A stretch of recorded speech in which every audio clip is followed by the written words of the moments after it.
Você acha que essa questão Né? Tá vendo? Não é só.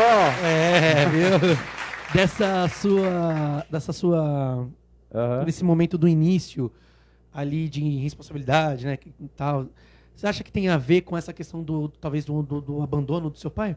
Na questão desse desapego de, tipo, tirar a habilitação muito tarde, você falou da bebida, Sim, sim. falou... Era roqueiro também, né? Gostava de Gostava um rock. gostava de rock. Embora eu não tinha o estereótipo, né? Eu não. Meus irmãos, né, que foram muito mais roqueiros do que eu, né? O Peppa gostava do punk, a Nenê gostava do rock, a Eni gostava do rock. O Jorge já gostava mais de música de balada e tal. Eu gostava do rock, mas eu não tinha o estereótipo de roqueiro. Sim. Eu trabalhava em escritório, né? E o roqueiro. Tinha até uma música da Rita Lee, né? Roqueiro, maloqueiro, sempre teve cara de bandido, né? Que hoje é o rapper, né? Hoje é o funkeiro. Então, como eu trabalhava em escritório, então eu gostava de ter um cabelo enroladinho, né? Meu cabelo é encaracolado, um pouquinho crescido, né? Mas usava roupas normais, calça jeans, tênis e tal, mas eu gostava de rock. Aliás, até hoje eu gosto. Sim, sim. O ritmo rock, eu acho ele muito legal, né? No Brasil fala que quem não gosta de samba é ruim da cabeça ou doente do pé, né? Então eu acho que quem não gosta do rock, do ritmo rock, também deve ter algum probleminha na cabeça, né? Mas então, sobre essa situação, Tá, você acha que tem a ver, porque é com essa rebeldia dessa adolescência, dessa juventude, você acha que tem a ver com isso? Eu creio assim, nós somos frutos do meio. Então, onde nós estamos, a gente acaba refletindo aquilo. Eu entendo que a perda do meu pai tão jovem me causa danos até hoje, né? Causou e causa danos até hoje. Então foi muito difícil. O pessoal da minha idade, eu sempre vou falar com eles assim, para eles estarem lembrando, né?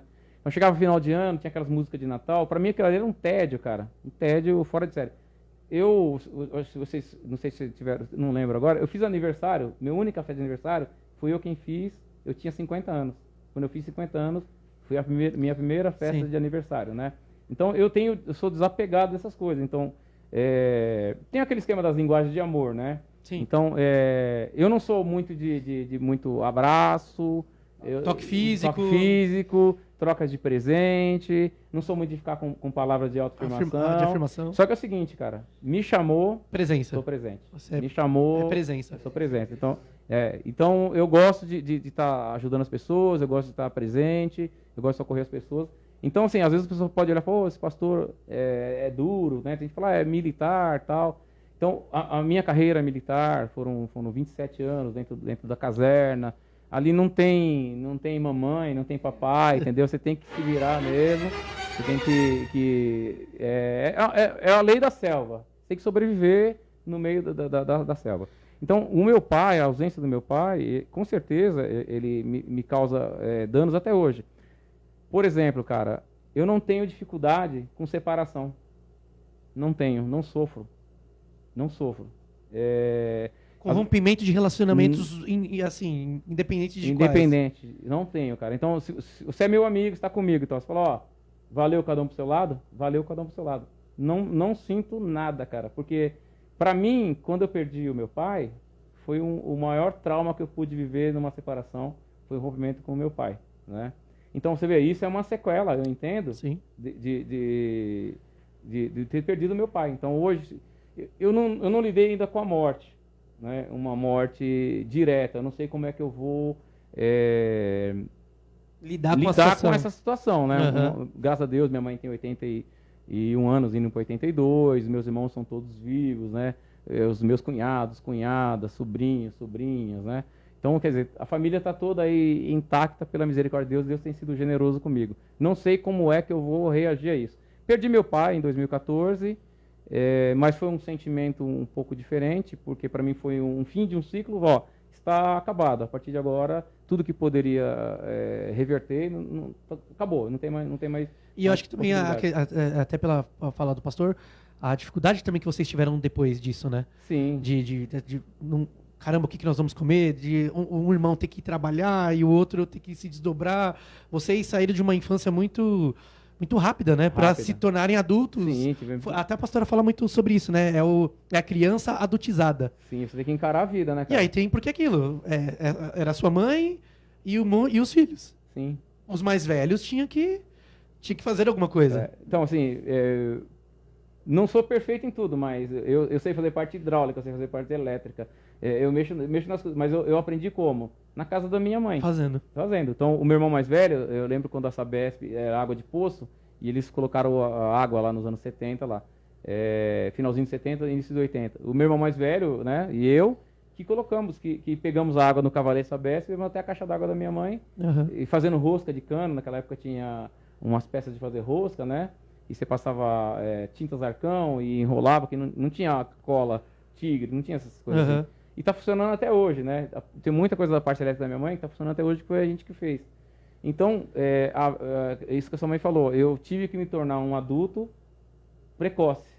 Então, eu pulei uma fase da minha vida. E quanto isso acaba não perdendo no futuro de uma vida adulta, né? Sim, então, a minha adolescência, eu perdi bastante da minha infância e bastante da minha adolescência, né?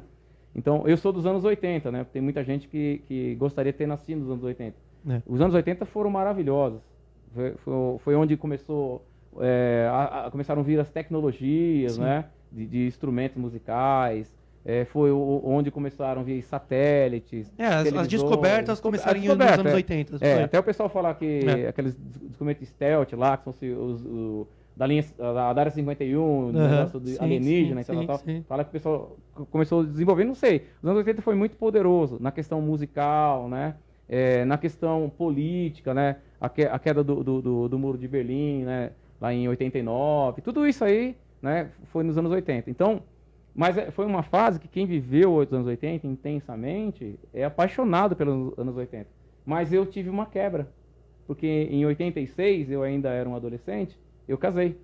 Então, eu ainda, a Sueli ainda grávida do Binho, do Kleber, e a gente ainda frequentava salão de baile. Ela com um barrigão enorme, a gente ia pro salão de baile, que era negócio de New Age. Porque eram adolescentes. Eram adolescentes que estavam querendo ser adolescentes. E já não poderiam mais ser Não poderia mais. Aí depois que o Binho nasceu bastante doente e tal, a gente quebrou isso, então isso ficou para trás.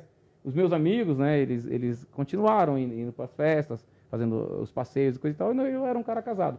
Então são consequências. Mas eu te falo uma coisa que eu falo para você, eu não sofro com o abandono, mas eu também não abandono ninguém. Eu não tenho em mim o sentimento de abandonar ninguém. Porque eu fui abandonado. E eu sei o quanto é sentimento, né? Sentimental, quanto dói ser abandonado. Eu confesso, como pastor, a gente sabe que hoje a igreja tem muitas pessoas com divórcio. Eu sofro com o divórcio das pessoas, isso eu sofro. Porque eu sei que uma mulher vai sofrer, uma criança vai sofrer, e mesmo aquele homem que no momento onde o coração dele talvez ficou enamorado por outra mulher, sei lá, ou cansou o relacionamento, enfim, ele vai sofrer. Porque eu vi o meu pai sofrendo, né? Mesmo distante, a gente via esporadicamente, mas eu sempre via que ele tentava uma aproximação, que ele tentava mostrar que ele era bom. Mas eu fiz isso, fiz aquilo. Aí ele falou, não, o senhor não fez isso, o senhor não fez aquilo. Tentando justificar, porque no fundo, porque Deus ele fez o homem imagem e semelhança, e onde nós somos imagem e semelhança de Deus? É nas questões morais também. Então lá no fundo, Paulo fala em Romanos que Deus colocou a consciência no homem, e isso acusa o homem dele saber o que é certo e o que é errado. Então no fundo ele sabia o que ele tinha feito, que ele tinha abandonado uma jovem mulher, que ele tinha abandonado várias crianças, e eu creio que havia uma cobrança. Então hoje, cara, eu não consigo, sabe, falar, pô, o cara abandonou a mulher, o cara abandonou os filhos. Isso eu sinto mal pra caramba, me sinto mal. Falo, cara, como é que esse cara tem essa coragem de fazer isso, tal. Porque ele vai sofrer, a mulher vai sofrer, os filhos vão sofrer, a sociedade vai sofrer. Porque a gente acaba aprontando na sociedade também. A sociedade acaba colhendo o fruto de todo esse desajuste, toda essa falta de amor, né? Então é complicado. Show de bola.